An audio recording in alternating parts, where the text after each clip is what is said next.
Доброго дня, к нам сегодня приехал Hyundai X35 с посторонним звуком в моторе, большим расходом масла. Запускай!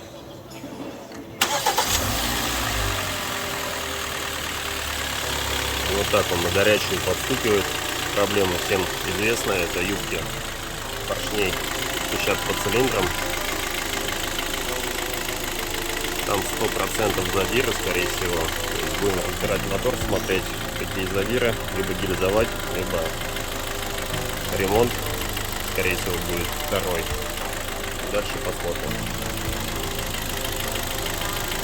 Меняйте чаще масло, хотя этим мотором все равно этим не помочь, это их такая проблема. Но обращайте внимание на посторонние звуки, можно предотвратить более сильный износ.